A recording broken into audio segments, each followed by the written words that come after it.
പിതാവിന്റെയും പുത്രന്റെയും പരിശുദ്ധാത്മാവിന്റെയും നാമത്തിൽ ആമേൻ. ഇന്ന് ജൂലൈ 27 തിങ്കളാഴ്ച. അമ്മേ പരിശുദ്ധ അമ്മേ, അമ്മേ പരിശുദ്ധ ദൈവമാതാവേ, കൃപാസനത്തിലൂടെ ഞങ്ങൾക്കും ഞങ്ങളുടെ ദേശത്തിനും അമ്മ മധ്യസ്ഥം തേടി തന്ന എല്ലാ അനുഗ്രഹങ്ങൾക്കും കൃപകൾക്കും ഞങ്ങളിപ്പോൾ ഹൃദയം നിറഞ്ഞ നന്ദി പറയുന്നു. അമ്മേ പരിശുദ്ധമ്മേ, ദൈവമാതാവേ, 2004 ഡിസംബർ 7 ഉച്ചകഴിഞ്ഞ് 2:30 കൃപാസനത്തിൽ സംഭവിച്ച അമ്മയുടെ പ്രത്യക്ഷപ്പെടലിനെക്കുറിച്ച് തിരുസഭയ്ക്ക് സമർപ്പിച്ചിരിക്കുന്ന പഠനരേഖകളുടെ മേൽ സഭാത്മകമായ പഠനം ആരംഭിക്കുവാൻ ഞങ്ങൾ പ്രാർത്ഥിക്കുന്നു. അമ്മേ പരിശുദ്ധമേ, ഭൂസ്വർലോകങ്ങളുടെ രാജ്ഞിയായ അങ്ങേയ്ക്ക് ഭൗമസംരക്ഷണത്തിനായി പ്രപഞ്ചപ്രകൃതിയെ തന്നെ തിരുസഭ പ്രതിഷ്ഠിക്കുവാൻ ഈ പ്രത്യക്ഷീകരണം വഴി ഇടയാക്കണമേ. പരിശുദ്ധമേ, ജപമാല മാതാവേ, സകല പ്രാർത്ഥനയോടും ചേർത്ത് ഞങ്ങളിപ്പോൾ പ്രാർത്ഥിക്കുന്ന ഈ കുടുംബത്തിന്റെ പ്രത്യേക നിയോഗം പറ മക്കളെ.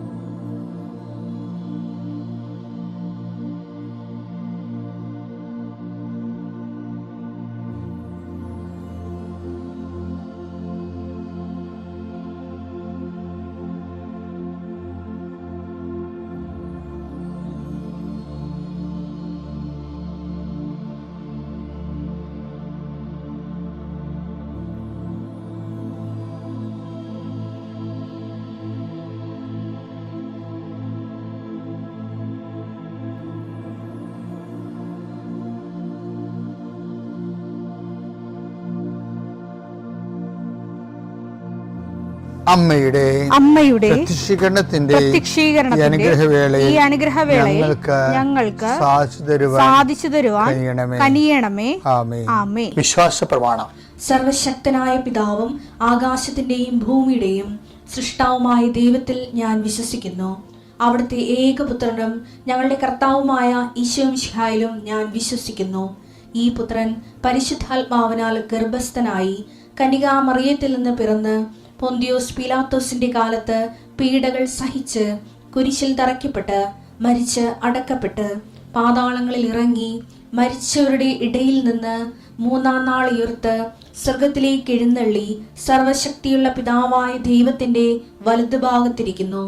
അവിടെ നിന്ന് ജീവിക്കുന്നവരെയും മരിച്ചവരെയും വിധിക്കുവാൻ വരുമെന്നും ഞാൻ വിശ്വസിക്കുന്നു. പരിശുദ്ധാത്മാവിലും ഞാൻ വിശ്വസിക്കുന്നു. വിശുദ്ധ കത്തോലിക്കാ സഭയിലും പുണ്യവാന്മാരുടെ ഐക്യത്തിലും പാപങ്ങളുടെ മോചനത്തിലും ശരീരത്തിന്റെ ഉയർപ്പിലും നിത്യമായ ജീവിതത്തിലും ഞാൻ വിശ്വസിക്കുന്നു. ആമേൻ. സുഖസ്ഥനായ ഞങ്ങളുടെ പിതാവേ, അങ്ങയുടെ നാമം പൂജിതമാകണമേ. അങ്ങയുടെ രാജ്യം വരണമേ. അങ്ങയുടെ തിരുമനസ് സ്വർഗത്തിലെ പോലെ ഭൂമിയിലും ആകണമേ. അന്നു വേണ്ടുന്ന ആഹാരം ഇന്ന് ഞങ്ങൾക്ക് തരണമേ. ഞങ്ങളോട് തെറ്റ് ചെയ്യുന്നവരോട് ഞങ്ങൾ ക്ഷമിക്കുന്നത് പോലെ ഞങ്ങളുടെ തെറ്റുകൾ ഞങ്ങളോടും ക്ഷമിക്കണമേ. ഞങ്ങളെ പ്രലോഭനത്തിൽ ഉൾപ്പെടുത്തരുതേ, തിന്മയിൽ ഞങ്ങൾ രക്ഷിക്കണമേ. ആമേൻ. നന്മ നിറഞ്ഞ മറിയമേ, സ്വസ്തി. കർത്താവ് അങ്ങയുടെ കൂടെ സ്ത്രീകളിൽ അങ്ങ് അനുഗ്രഹിക്കപ്പെട്ടവളാകുന്നു. അങ്ങയുടെ ഉദരത്തിൻ ഫലമായി ഈശോ അനുഗ്രഹിക്കപ്പെട്ടവനാകുന്നു. പരിശുദ്ധ മറിയമേ, തമ്പുരാന്റെ അമ്മേ, പാപികളായ ഞങ്ങൾക്ക് വേണ്ടി ഇപ്പോഴും ഞങ്ങളുടെ മരണസമയത്തും തമ്പുരാനോട് അപേക്ഷിക്കണമേ. ആമേൻ. കർത്താവേ, നിന്റെ ഉന്നതമായ നാമത്തിന് സ്തുതിച്ച്. കർത്താവേ, നിന്റെ വിശുദ്ധ പൗരോഹിത്യത്തെ മഹത്വപ്പെടുത്തണമേ. കർത്താവെ, സഭയിലുള്ള സാന്നിധ്യം പ്രകടമാക്കണമേ. 40 വർഷം ഞാൻ അർപ്പിച്ച കൃപായുടെ യുഗതിയാണ്. കൃപാസ്ഥാനത്താറെ ജീവനോടെ പ്രത്യക്ഷപ്പെട്ട മാതാവിന്റെ മാധ്യസ്ഥം ഇന്ന് അങ്ങയുടെ മക്കളെ പ്രാർത്ഥന കൂടുന്ന എല്ലാ മക്കൾക്ക് വേണ്ടി പ്രാർത്ഥിക്കുകയാണ്. കർത്താവെ, മനസ്സ് വേദനിക്കുന്ന എല്ലാ വിഷയങ്ങളും, അവരുടെ മനസ്സ് വേദനിപ്പിക്കുന്ന എല്ലാ വ്യക്തികളും ഇപ്പോഴും ഈശോയുടെ നാമത്തിൽ നിർവീര്യമാകട്ടെ. ഇന്നത്തെ ദിവസം സമർപ്പിച്ച് പ്രാർത്ഥിക്കുക. കണ്ടുമുട്ടാൻ പോകുന്ന വ്യക്തികളെ മനസ്സിൽ കാണുക, ചെയ്യാൻ പോകുന്ന കാര്യങ്ങളെ മനസ്സിൽ കാണുക.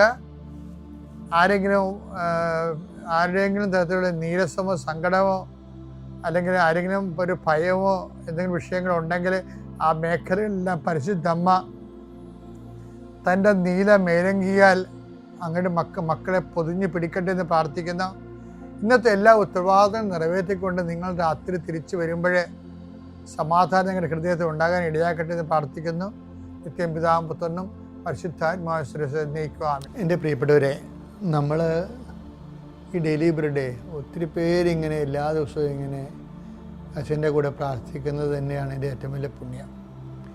പിന്നെ ചെറിയ വചനങ്ങൾ ഉടമ്പടി അധിഷ്ഠിതമായിട്ട് കേൾക്കുന്നു എന്നുള്ളതാണ്. ഉടമ്പടി നമ്മുടെ ജീവിതത്തിൽ കുറേ സംശയങ്ങൾ നമുക്കുണ്ടാവും.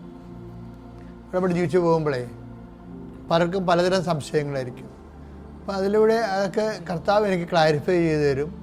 ഞാൻ നിങ്ങളോട് അതാത് ദിവസങ്ങളിൽ സംസാരിക്കുമ്പോൾ നിങ്ങൾക്കും ഒരു മോട്ടിവേഷൻ കിട്ടും ഉടമ്പടി മുന്നോട്ട് പോകാൻ വേണ്ടി. ഇപ്പം ഞാനിത് പറയാൻ കാര്യം എന്തറിയോ, അതായത് പണ്ട് ഇപ്പം ഞാനായാലും നിങ്ങളായാലും ഒരു തിരുത്തൽ കിട്ടിയാൽ സ്വീകരിക്കണം എന്നുള്ളതാണ് എൻ്റെ അഭിപ്രായം. പണ്ട് നമ്മുടെ ഞാൻ കടലോര കൺവെൻഷൻ നടത്തുന്ന കാലത്ത് കടലിൽ കൺവെൻഷൻ നടത്തുന്ന ഒരു കാലം ഉണ്ടായിരുന്നു, എപ്പോഴും ഞങ്ങൾ പറയാറുണ്ടല്ലോ. അപ്പം അതിന് ആ കടലിലെ പ്രാർത്ഥന കഴിഞ്ഞിട്ട് കരയിലേക്ക് ഞാൻ വള്ളത്തിൽ ഇറങ്ങുമ്പോൾ എങ്ങനെയായാലും ഒരു 10,000-50,000 പേര് ആദ്യ ദിവസം കാണും. പിന്നെ അത് കൂടി 2 ലക്ഷമൊക്കെ ആവും ഓരോ ദിവസം കഴിയുമ്പോൾ. പക്ഷേ ഞാനിതിനെ വളരെ കഷ്ടപ്പെട്ടൊരു പോസ്റ്റർ ഡിസൈൻ ചെയ്ത്, പക്ഷേ കർത്താവിൻ്റെ അരളിക്കായും, അരളിക്കായുടെ ഷെയ്ഡാണ്, കണ്ട അരളിക്കാണെന്ന് പറയും, പക്ഷേ അരളിക്ക നേരിട്ട് കാണിക്കത്തില്ല. പക്ഷേ അതേസമയത്ത് അവിടെ എൻ്റെ ഒരു പടം കാണിക്കുമായിരുന്നു. എന്നിട്ട് കടലോര കൃപാവരെ നയിക്കുന്നത് ഫാദർ ജോസഫ് വലിയ വീട്ടിലൊക്കെ പറഞ്ഞ ബോർഡ് ഈ എന്നൊരു നമ്മുടെ ഈ പ്രേക്ഷിതർ കൊണ്ടുപോയി ഭിത്തിയിലൊക്കെ ഒട്ടിച്ച് വെക്കും. ഇവിടെ നാട്ടിലെ ഭിത്തിയിലൊക്കെ ഒട്ടിച്ച് വെക്കും.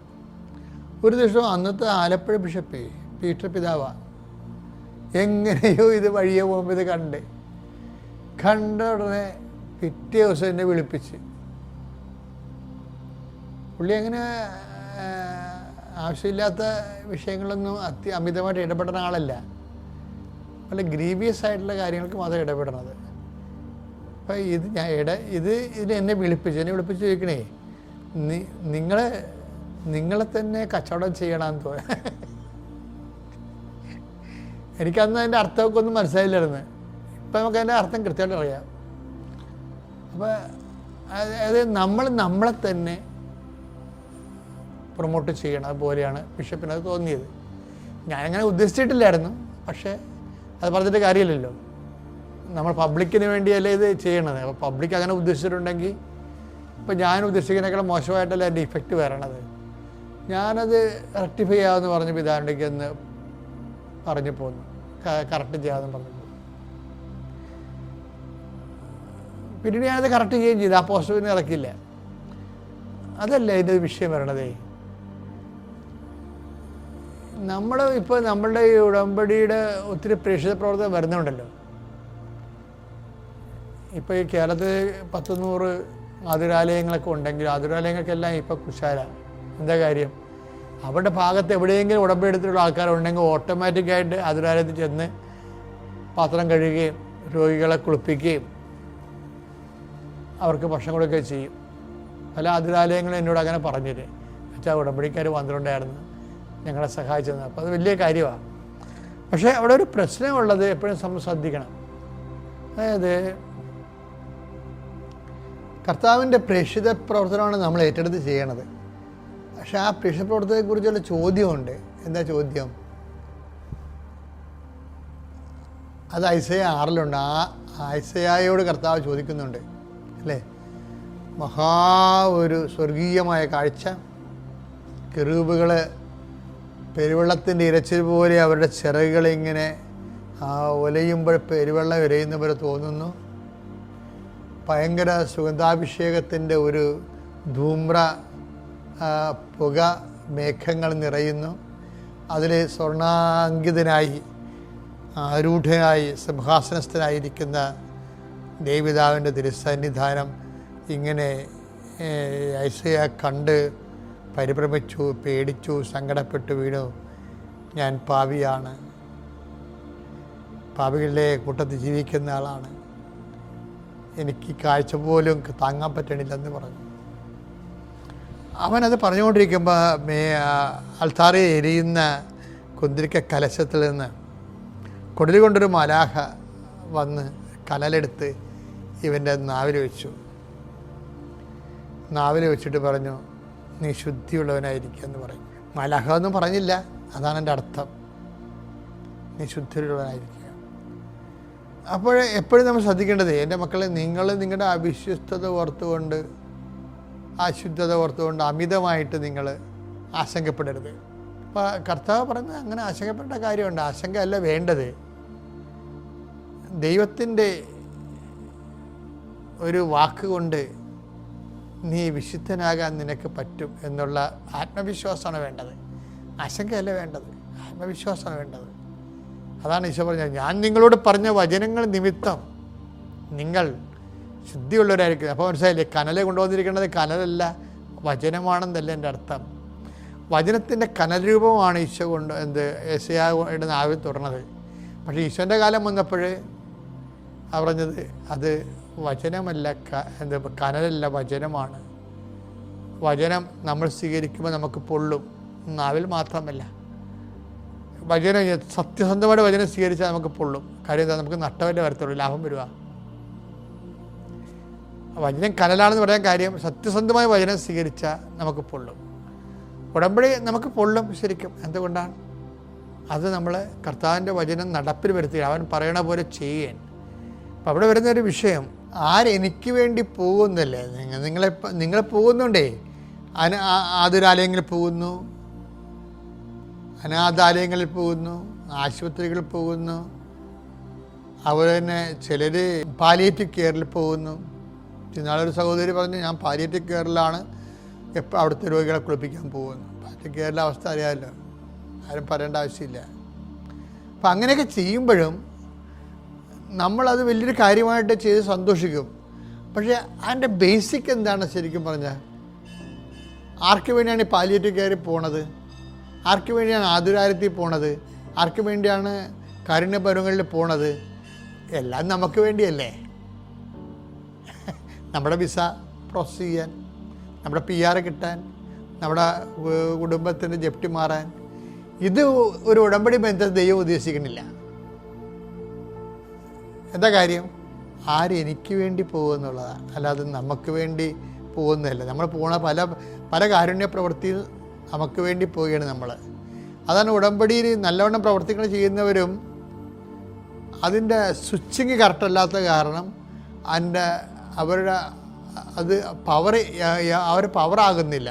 എന്താ കാര്യം? അവരാ ചെയ്യണ കാര്യം അവരുടെ കാര്യങ്ങളുടെ ഇൻറ്റൻഷന് വേണ്ടിയാണ് ചെയ്യണത്. അങ്ങനെ ഉടമ്പടിയിലുള്ള ഒരാളിനെ അങ്ങനെ ചെയ്യാൻ പറ്റത്തില്ല. ഉടമ്പടി ദൈവമായിട്ടല്ല ഉടമ്പടി ചെയ്തിരിക്കുന്നത്. ആ വചനം എടുത്ത് ആരെനിക്ക് വേണ്ടി പോകുന്നുള്ളത് യേശയ്യ 6:8. യേശയ്യ 6:8. അതിനുശേഷം കർത്താവ് അരുൾ ചെയ്യുന്നത് ഞാൻ കേട്ടു. ആരെയാണ് ഞാൻ അയക്കേണ്ടത്? ആരാണ് നമുക്ക് വേണ്ടി പോവുക? അപ്പോൾ ഞാൻ പറഞ്ഞു ഇതാ ഞാൻ എന്നെ അയച്ചാലും. കർത്താവിനോട് ഇതാ ഞാൻ എന്നെ അയച്ചാലും, ഞാൻ എൻ്റെ വിസ പ്രോസസ് ചെയ്യാനോ എൻ്റെ മകളുടെ എൻ്റെ കല്യാണം വെക്കാനോ വേണ്ടിയല്ല. അത് അവിടെ ഒരു വശമാണത്. അത് ഞാൻ നിന്നെ ഏൽപ്പിച്ചു ഓൾറെഡി. ഞാൻ ചെയ്യണ കാര്യങ്ങളെല്ലാം അതുമായിട്ട് ബന്ധമില്ല. അത് ഞാൻ ചെയ്യണ കാര്യം എന്താണ്? നിനക്ക് വേണ്ടി ഞാൻ പോവുകയാണ്. നിന്നെക്കുറിച്ചുള്ള ഓർമ്മയും നിൻ്റെ രാജ്യം ഈ ഭൂമിയിൽ വരാൻ വേണ്ടിയുള്ള ആഗ്രഹവും നിൻ്റെ വാക്ക് പാലിച്ചുകൊണ്ട് നിന്നെ സ്നേഹിക്കുന്നുവെന്ന് എനിക്ക് ഉറപ്പ് കിട്ടാൻ വേണ്ടി ഞാൻ നിനക്ക് വേണ്ടി പോവുകയാണ്. ആ ഒരു ഫോർമാറ്റിലേക്ക് ഇത് റീചേഞ്ച് ചെയ്ത് വരണം. പാളം തെറ്റി കിടക്കുന്ന ഉടമ്പടികൾ പാളത്തെ കൊണ്ടുവരുന്നത് അങ്ങനെയാണ്. അതെനിക്ക് വേണ്ടി പോകും, ഞാൻ കർത്താവിന് വേണ്ടി പോകുന്നൊരു വ്യക്തിയാണെന്ന് ഈ പത്രം കൊടുക്കാൻ പോകുമ്പോഴും, മറ്റുള്ളവർക്ക് ഭക്ഷണം പാകം ചെയ്ത് കൊടുക്കുമ്പോഴും, മറ്റുള്ളവർക്ക് വേണ്ടി അതിരാലയങ്ങളിൽ പോകുമ്പോഴും ഓർക്കുക, ഇത് നിനക്ക് വേണ്ടിയല്ല, കർത്താവിന് വേണ്ടിയാണ്. പിതാവിൻ്റെയും പുത്രൻ്റെയും പരിശുദ്ധാത്മാവിൻ്റെയും നാമത്തിൽ.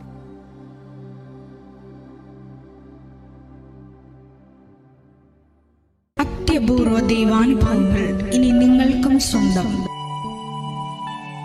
ഈ യൂട്യൂബ് ചാനൽ ഇതുവരെ സബ്സ്ക്രൈബ് ചെയ്തിട്ടില്ലെങ്കിൽ ഇപ്പോൾ തന്നെ സബ്സ്ക്രൈബ് ചെയ്യുക. ഈ വീഡിയോ ഇപ്പോൾ തന്നെ നിങ്ങളുടെ സുഹൃത്തുക്കൾക്ക് ഷെയർ ചെയ്തുകൊണ്ട് കർത്താവിൻ്റെ പ്രേക്ഷിതരാകുക.